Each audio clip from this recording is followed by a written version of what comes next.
I have never seen anyone with leprosy. The closest that I've seen someone with leprosy was looking in the mirror when I was in high school when I had acne. It was really bad. In the Old Testament, leprosy refers to a whole variety of skin conditions, and the closest analog today of what we would say that is Hansen's disease. Leprosy was a very painful experience. It deformed their skin with all sorts of boils and scars and scabs on them. And it became very unbecoming to people.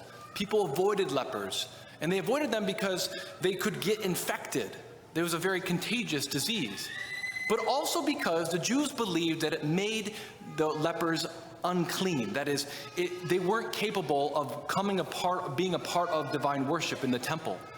And so they were to cry out, like we heard in today's first reading, unclean, unclean.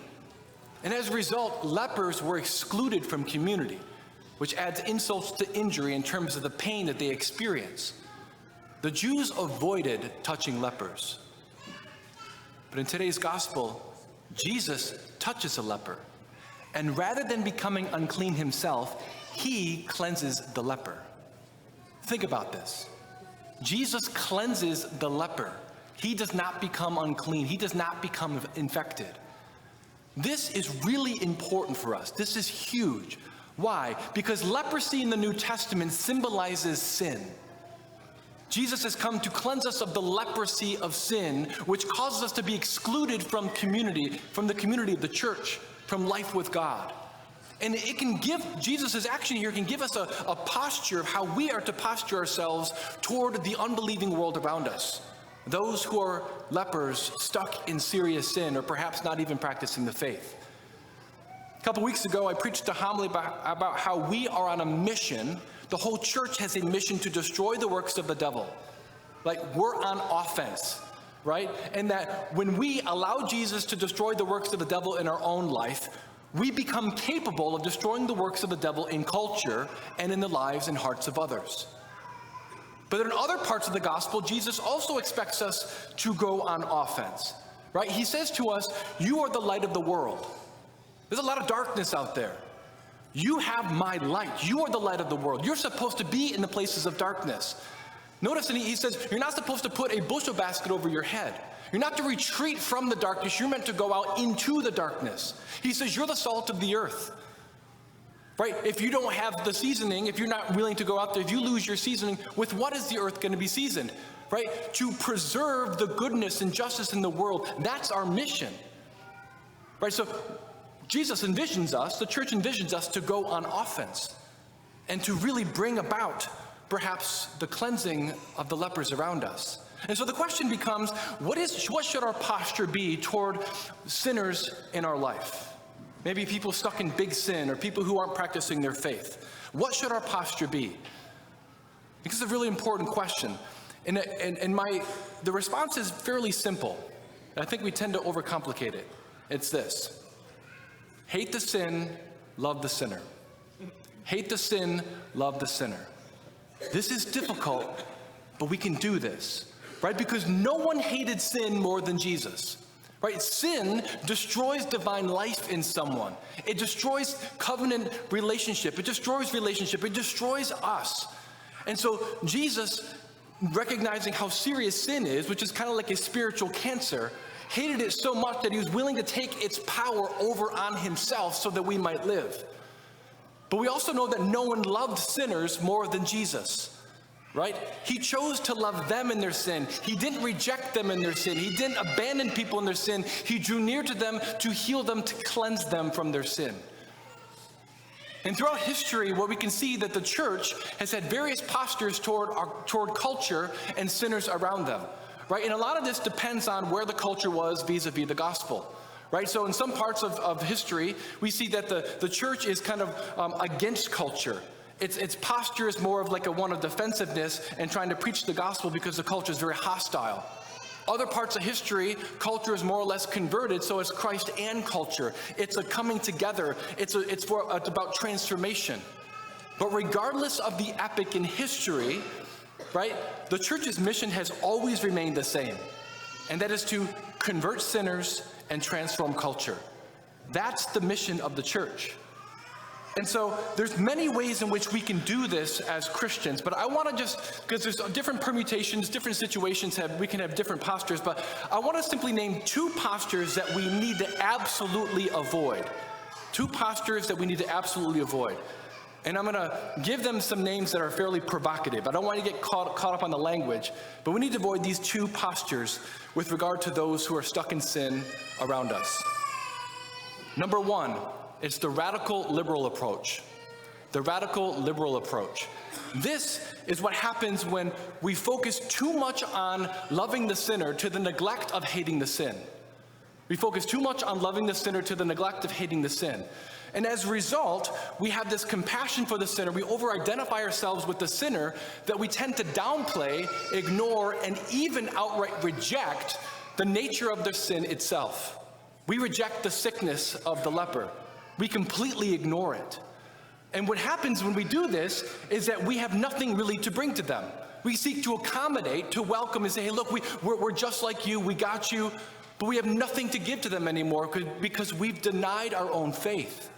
You see, when we choose to let go of our understanding of what sin is, we seek to try to transform the church to be like the world. We want the church to get with the times rather than the times get with the church. And the gospel becomes emptied of its power. It has no power to save anymore because we've completely jettisoned basic moral teachings that Jesus gives to us. The irony is, in such an approach, is that not hating the sin, but trying to love the sinner, results in really not loving the sinner at all. Just like ignoring the cancer of someone who has cancer when you have the cure is not really loving the person with cancer. So that's the one extreme, the radical liberal approach. On the other hand, you have the other extreme is the radical conservative approach. This is emphasizing hating the sin to the neglect of loving the sinner. This is often a reaction against the radical liberal approach, right? The focusing on what is wrong, that people are not living correctly. They're doing it wrong. They're not good enough. We're the ones with the truth. We're the ones that have everything to get together. And what ends up happening is there can be a separation between the sinners and those in the church. Let's separate ourselves from the lepers. And if we're not careful, people in this approach will end up downplaying, ignoring, or even outright denying the mission of the church. That is to present the gospel to those who are not part of the church. And this is a very damaging thing because it means refusing and rejecting the compassion that Jesus had toward those who are filled with leprosy, filled with sin.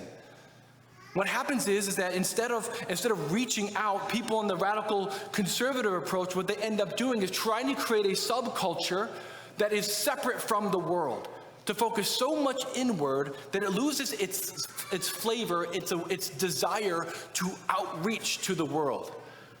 And the irony here is that what happens when people live like this is they come across true sinners as self-righteous, judgmental, harsh, and their hating the sin is actually not really even hating the sin because you're ignoring the person that is being destroyed by the sin. You see, the difference, my brothers and sisters, of how we are to live is that we're not to belong to either one of these camps. We're to live in the tension of hating the sin and loving the sinner. We can do this as Orthodox Catholics, but it can be difficult at times. So what's the solution? I want to offer one solution, although there's a lot. The one solution is this: remember who we are in our mission. That's it. Remember who we are in our mission. We are a community of missionary disciples. First, community. We are called together in the church. We who are in the church have responded to the gospel. We've turned away from sin. We've placed our faith in Jesus. We've responded to the gospel, and we are part of a community in which the integrity of our faith is kept intact. It's protected, right? But it's also a place where we can encourage each other to grow in holiness, to grow in maturity as we say yes to the gospel in our own life. We are a community. We have an identity together. But it also means that we understand that we're a community of missionary disciples. This community, the church itself, does not exist unto itself. It exists for those who don't believe. It exists for the world to convert the world. And one of the things that I like to remind all of us is that this parish doesn't exist for us. It exists for all of those people who are not here yet, right? We have a mission to be outward focused. We don't focus primarily internally, but any focus that we have here is for all the people who aren't here, for all the people who do not yet know the love of Jesus. And this means we need to allow ourselves to have compassion on those who are filled with the leprosy of sin. We need to be sensitive. We need to try to win them over. We need to allow ourselves to be moved by their plight, right? Jesus has said in the gospel, he's moved with pity for the leper, right? He had this compassion. And so this is our response to those who are stuck in sin around us. And so the question is that what is our internal reaction to people who don't measure up, to people who are stuck in the leprosy of sin, maybe the unbelieving neighbor or a family member? Do we have compassion for them? Do we want to win them over to Christ? Or are we perhaps separating ourselves from them, judging them in our own hearts? You see, the world does not need our judgment. It needs the love of Christ, which washes us and cleanses us from sin. My brothers and sisters, we live in a world of lepers. The temptation is for us to condemn the leper for their leprosy or to deny the leprosy altogether. Neither of these is love, and neither of these is the mission of the church.